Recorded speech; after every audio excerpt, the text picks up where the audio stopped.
Hi, it's Tim Hagen from Progress Coaching, and welcome to another episode for the Coaching Conversations podcast. Now, we are on Stitcher, we are on iTunes, and multiple different channels.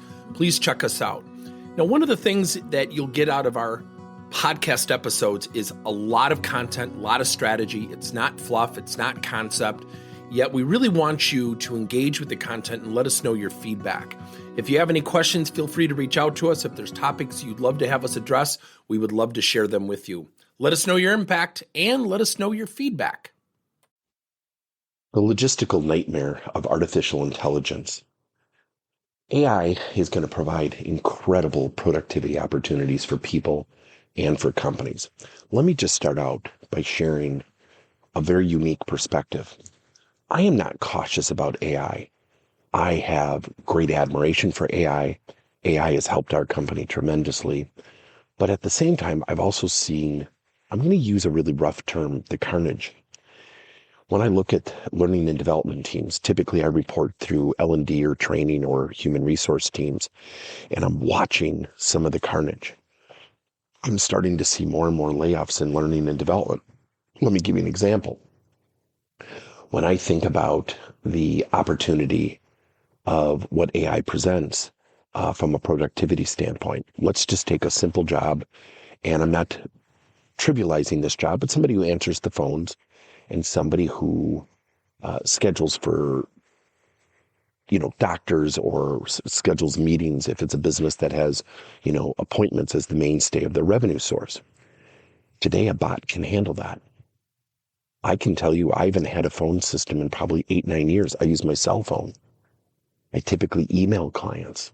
I can automate the delivery of my emails. As simple as that technology perspective comes off, it really teaches us that what AI is going to do is be unbelievably disruptive and has been disruptive. Let me give you another example. When I would build a course, and people who I know inside my client sites who are in instructional design, when they build courses to assemble, to design, to lay out the curriculum, that's still there. But the tools to build it become faster and faster to complete the task. Let me give you another example.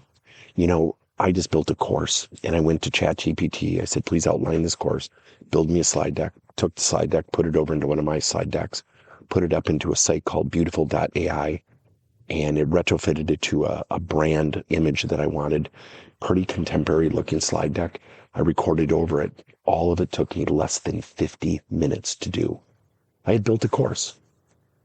Now, that blows me away. I used to have a person almost full-time who built slide decks and would set these courses up for me to record. And I thought to myself, wow, this is going so fast. And even Sam Altman, the founder of ChatGPT, recently came out of October 2025 and said, we need to slow things down because it's going so fast. You now have companies like Moderna just announced they're going to non-individual contributor teams. They're going to have an AI assistant. They're going to have an AI coach. They're going to have a human being on these very small teams. Think about that. Now, do I think that's going to eradicate our need for leadership? Of course not. But at the same time, think about the impact. It is great for the bottom line for a company. So it's going to present cost savings, productivity gains for corporations.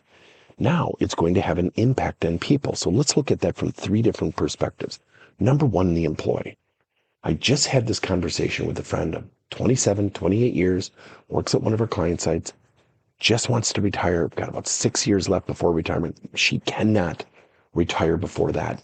And she said to me straight out, I don't want to get involved in the AI. I go, I'm going to leave you with a thought. You do not have a choice. No sooner than 30 days later, they asked her, what else would you like to do at the company? We're going to be automating the receptionist position. And she was dismayed. And I said, you have a choice. You're at the fork in the road. You have no time to ponder. You have to choose the AI road. I'm not saying you should love it. I'm not saying you should agree with it. What I'm saying is you do not have time to fight. And that's a hard transition for somebody in their late 50s. Now, I hate the stigma of old people that can't learn technology, they can't learn new things. That's just not true. But that has an impact on that person. Now, where does that impact go? That impact can also be transitioned to friends of hers, because they might see what happens to her and her reaction and certainly take the decision out of context. And then the story starts to unfold inside the corporate walls. Number two, that puts the leader in a really tough position.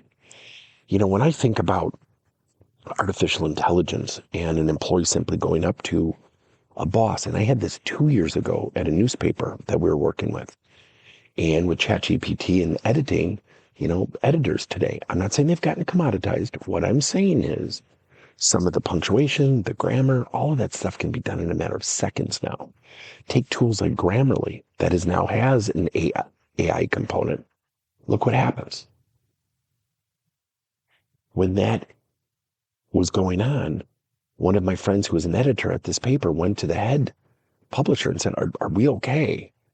And the guy goes, yeah. And at that time, he did not know of any layoffs. 2 weeks later, he had to lay off 2 editors. They were furious. So what happens? What happens? People lose sight. They lose sight of how fast this is going. So then the leader was coined as not telling the truth. In the moment, he was telling the truth. He didn't know.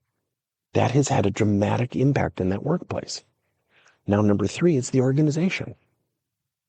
I think what you're going to see, and this is a prediction of AI in the workplace, I think you're going to have people literally, much like the pandemic, crave human connection. I don't think we can argue about engagement. That I think AI is not going to facilitate more engagement, but I do think AI is going to provide productivity. But how do we get people staying connected to the mission of their work, the mission of the organization, the mission of the team that they represent, when it's going to be fractured at some point with AI? Jobs are going to change. Jobs are changing. Now, when I think about back office, I think about my credit union clients. One of the things that happened is when you think about what happened years ago, and you think about online banking, what did everybody say? Oh my gosh, why did we build all these branches? I talked to my credit union clients. They all say, people are coming into the branch now more than ever. I can deposit my check online. Do you know I still go into my local credit union, Summit Credit Union in Wisconsin? I still go in there because I know John, the president, the local president. I know some of the people that work in those organizations that I'd like to go see. I'm like, but I could be so much more efficient. What it teaches us is people want to be around humans. The pandemic proved that. We found out we could be really, really productive working at home.